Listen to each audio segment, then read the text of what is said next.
manchette ce soir, une première au Québec pour l'industrie minière.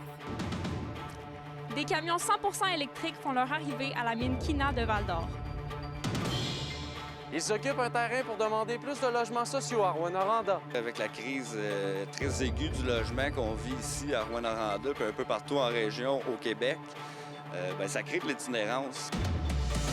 Une avancée importante pour attirer et retenir les professionnels en soins. On a déjà justement eu plusieurs infirmières qui ont rehaussé leur disponibilité. 50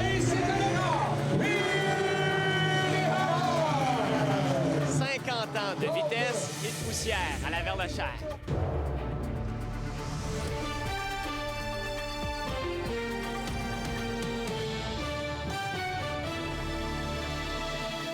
Bon début de soirée, bienvenue au TVA 18h. Ce soir, on débute du côté de Val-d'Or. La mine Kina accélère sa transition énergétique avec l'adoption de 2 camions miniers entièrement électriques en partenariat avec l'entreprise Epiroc. Élise Tessier-Deslauriers nous les fait découvrir.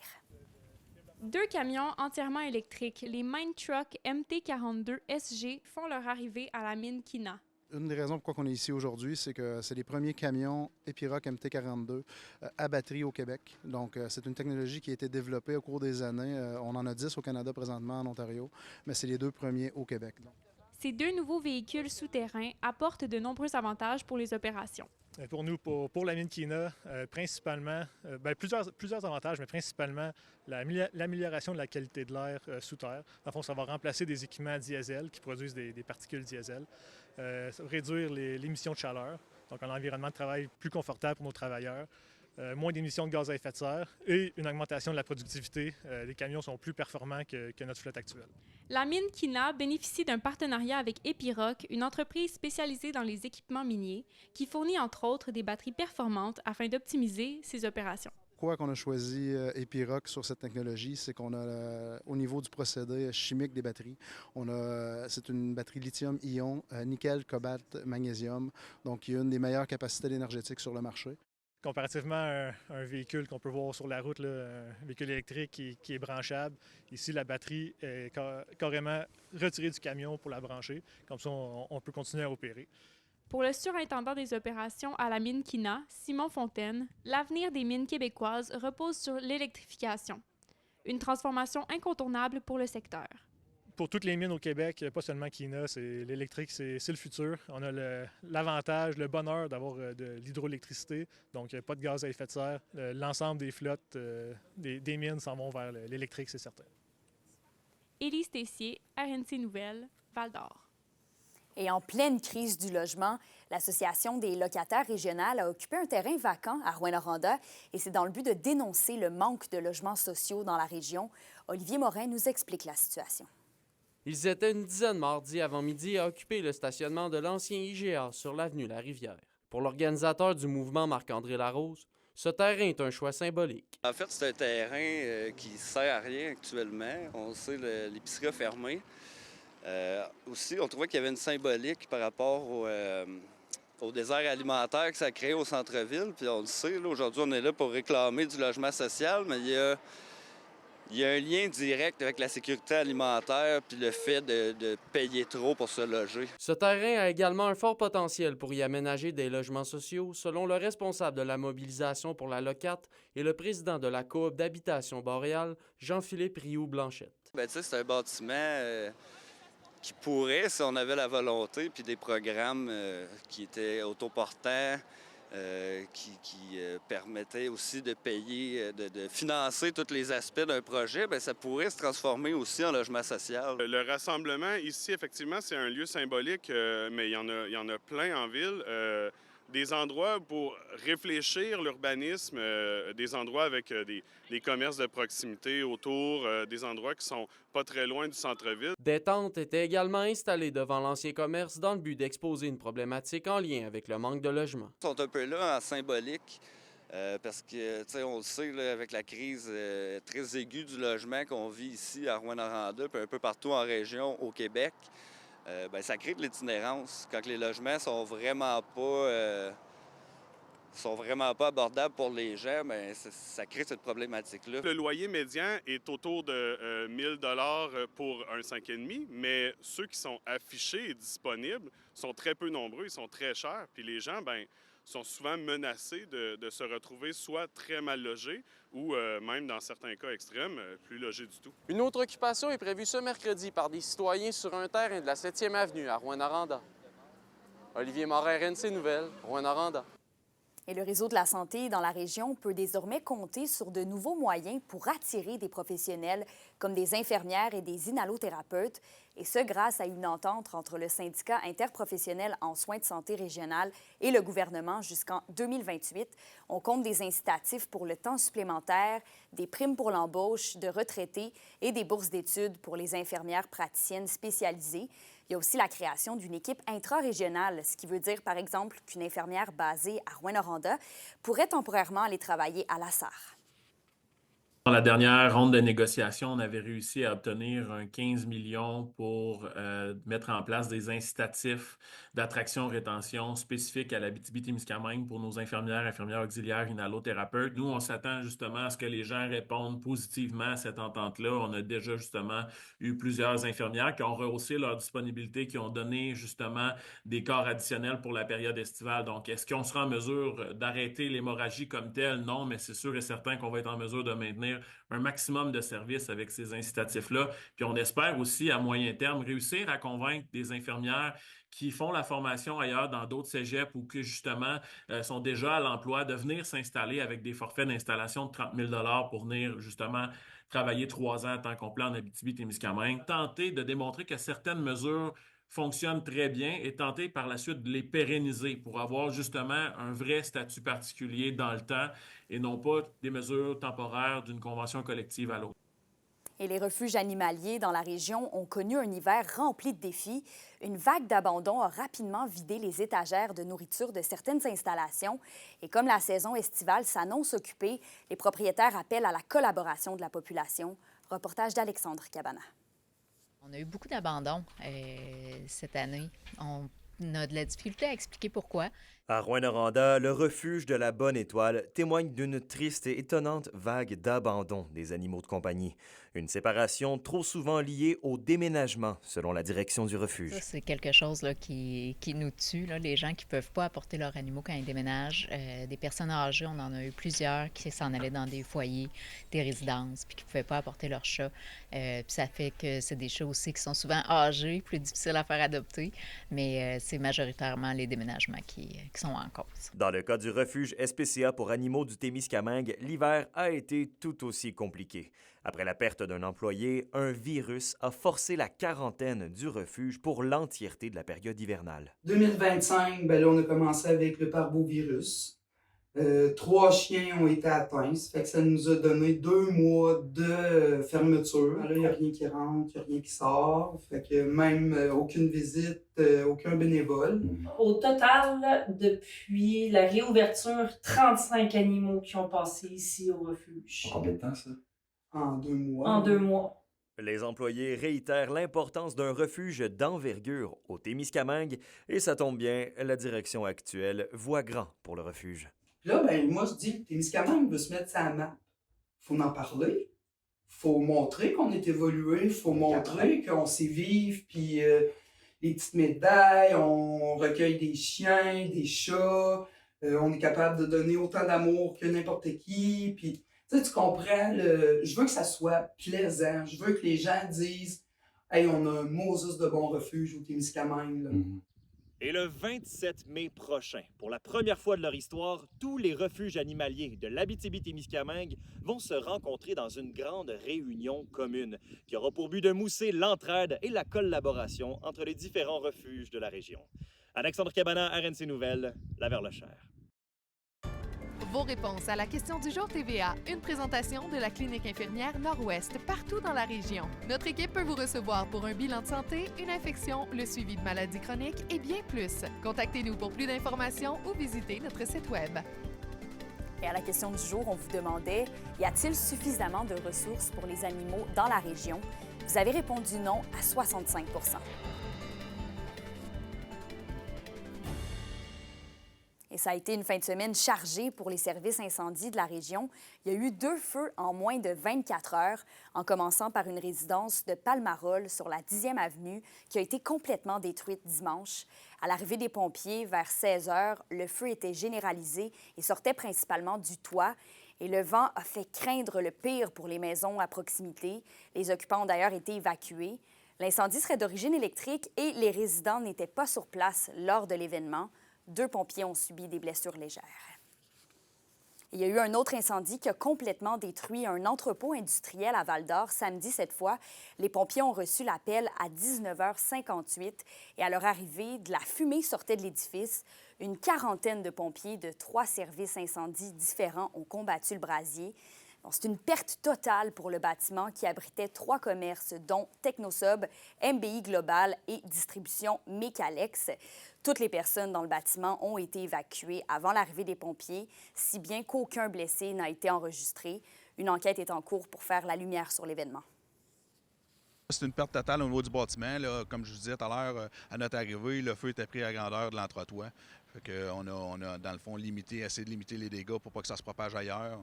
Puis on a essayé de limiter ça. Par contre, la problématique, c'est que c'est un bâtiment qui était tout en tôle. Donc, on a eu bien de la difficulté à percer, dans le fond, pour aller chercher l'incendie. Et sur un tout autre sujet maintenant, 2 ans après la disparition de Sonny Théberge de Rouyn-Noranda, la Sûreté du Québec demande à nouveau l'aide du public pour le retrouver. L'homme, qui était alors âgé de 45 ans, a été vu pour la dernière fois le 12 mars 2023 à Rouyn-Noranda. Il mesure 5 pieds 7 pouces, pèse 180 livres, il est chauve, il a les yeux bleus. Donc, si vous croyez l'apercevoir, vous devez contacter le 911. Et toujours dans le domaine policier, une patrouilleuse de la Sûreté du Québec a été bien occupée hier. Entre 9h et 13h, elle a capté 4 véhicules en grand excès de vitesse sur la route 111 à La Corne. Les conducteurs circulaient entre 90 et 123 km/h, et ce, dans une zone de 50 km/h. Le montant total des constats d'infraction donnés s'élève à 3 513 $ pour un total de 36 points d'inaptitude. Et ensuite, tout autre sujet, Benjamin Brassard a reçu la semaine dernière la médaille du lieutenant-gouverneur pour la jeunesse. Cette reconnaissance lui a été attribuée en raison de ses nombreuses implications au sein du cégep de l'Abitibi-Témiscamingue ainsi que dans sa communauté. Anthony Dallaire a pu rencontrer le principal intéressé. Qu'est-ce que cette médaille représente pour toi? Ça représente beaucoup, je te dirais, parce que c'était une médaille dans laquelle j'avais déjà entendu parler. Puis une médaille, d'une certaine façon, que j'enviais d'une certaine façon, bien qu'on ne fait pas pour ça, mais c'est une belle récompense à avoir, il faut le dire. Fait que pour moi, ça représente aussi surtout la concrétisation de beaucoup de travail, beaucoup d'années de travail, parce que, veux pas, on en a mis beaucoup de travail là-dedans avec de nombreuses implications. Puis je pense que c'est surtout aussi une certaine forme de reconnaissance. Puis d'autant plus, c'est un moteur, c'est plus de gaz dans le moteur qui donne, plus de motivation, qui donne à un jeune qui s'implique comme ça, comme moi, en fait, ça nous donne encore plus d'énergie à continuer, plus de gaz à aller encore plus de l'avant. De la motivation, c'est surtout que ça représente. Qu'est-ce qui motive un jeune comme toi, qui a encore tout à faire, tout à apprendre, à vouloir s'impliquer autant dans sa communauté puis avec les jeunes? Qu'est-ce qui me motive, moi, c'est les gens. C'est les gens. C'est drôle parce qu'on me la pose souvent, cette question-là. Puis souvent, je ne sais jamais quoi répondre, mais je me remets tout le temps un point fixe qui est les gens. C'est pour eux que je fais ça. C'est pour eux que je m'implique parce que j'ai toujours eu cette volonté-là de redonner. Je dis souvent, j'ai eu l'extrêmement grande chance d'être chanceux dans la vie. C'est-à-dire, j'ai des parents qui m'aiment, qui me supportent. J'ai jamais manqué de rien. Puis je pense, je me fais un peu là-dedans aussi un certain devoir de m'impliquer, un devoir de redonner à ma communauté. Fait que je le fais pour ça, redonner, puis pour les gens, redonner pour ceux qui m'ont tout donné, puis qui me supportent, puis qui me donnent encore énormément. Je le fais pour eux parce que je pense qu'en s'impliquant, on peut changer les choses. Puis moi, j'ai toujours eu cet objectif-là d'améliorer ma communauté. Puis je pense que c'est avec les gens qu'on le fait, puis c'est fait que... Grosso modo, c'est pour eux que je le fais. C'est pour les gens d'ici, les gens de chez nous en Abitibi-Témiscamingue, particulièrement en Abitibi-Ouest, évidemment. L'indice boursier minier au TVA Nouvelle 18h est une présentation de GFM Groupe Financier. Dirigeants d'entreprises et particuliers, fiez-vous aux experts de GFM pour vos placements, assurances de personnes et assurances collectives. Car pour vous, ils vont au-delà de la finance. Plus de 40 activités gratuites attendent les familles pour la 18e édition d'H2O, le festival à Amos. On vous en présente quelques-unes après la pause.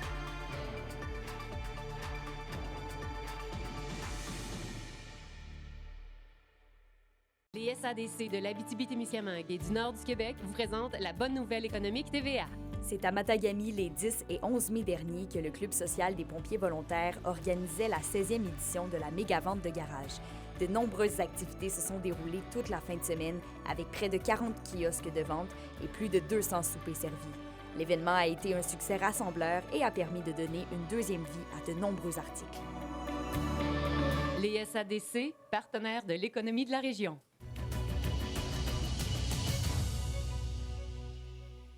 Les stock cars ont encore une fois envahi la Verlochère cette fin de semaine. Ces courses de voitures de démolition lancent la saison des festivals depuis maintenant 50 ans au Témiscamingue. William Maillé nous fait donc revivre cette 50e édition de la rigolade.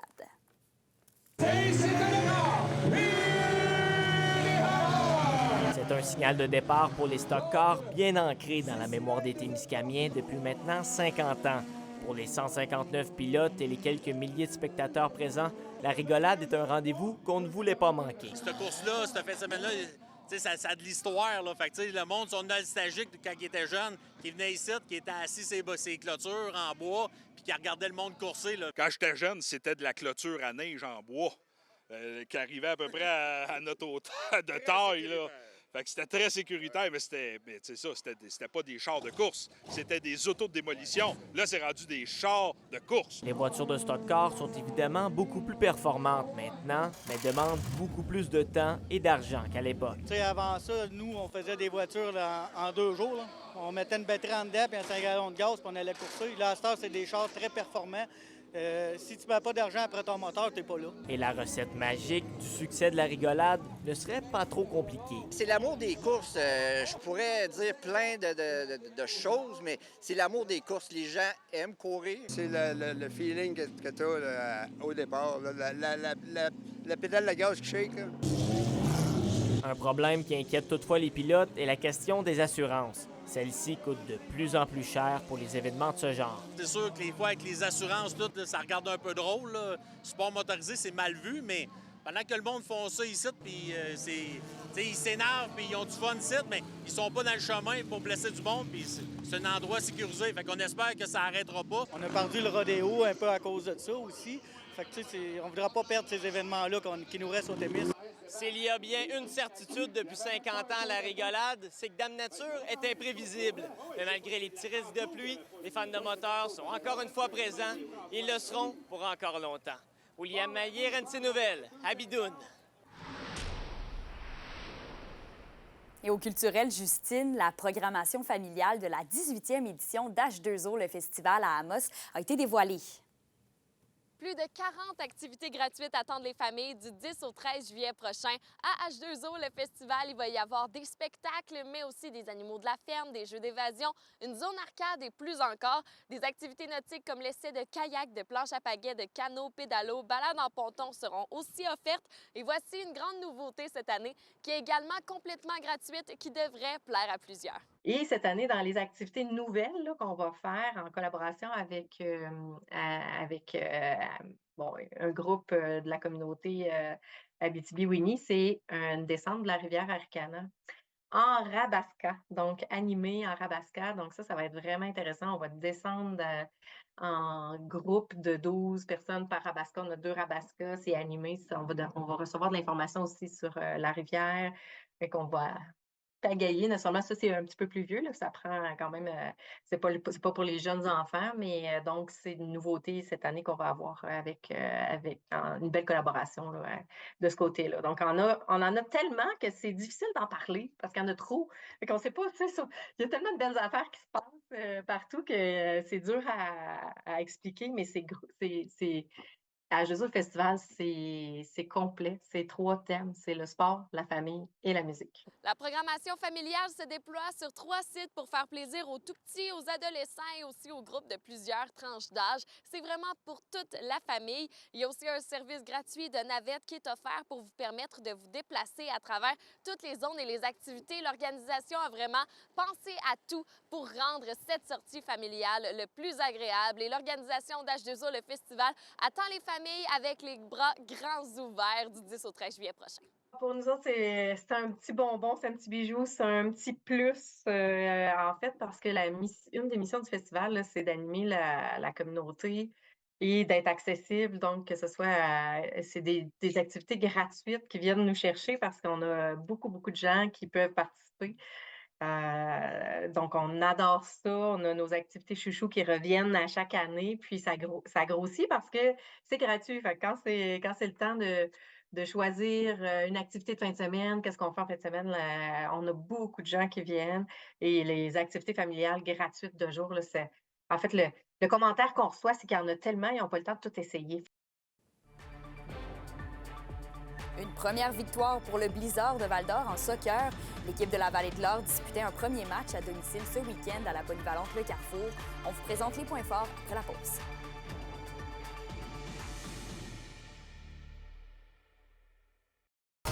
Les sports vous sont présentés par Thibaut Géant, votre concessionnaire de confiance à Rouyn-Noranda, là où qualité et choix se rencontrent. Première victoire pour le Blizzard de Val-d'Or en soccer. L'équipe de la Vallée de l'Or disputait un premier match à domicile ce week-end à la polyvalente Le Carrefour. Ils se sont imposés par la marque de 1-0 contre le CS Titan de Bois-des-Filions et de Terrebonne-Ouest. Une première victoire en 3 matchs pour le Blizzard qui évolue cette année dans la Ligue 3. Alexis Bilodeau a donc été le seul marqueur du match et de sa formation. La prochaine rencontre du Blizzard est ce samedi 24 mai, toujours à domicile. Ils croiseront le fer contre le CS Lanaudière-Nord.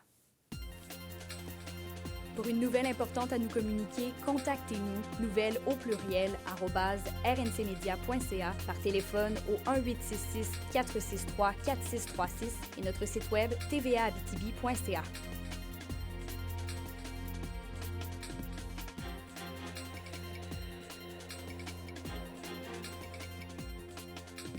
La météo, une présentation de Nicole Auto de la Sarre, la capitale du pick-up.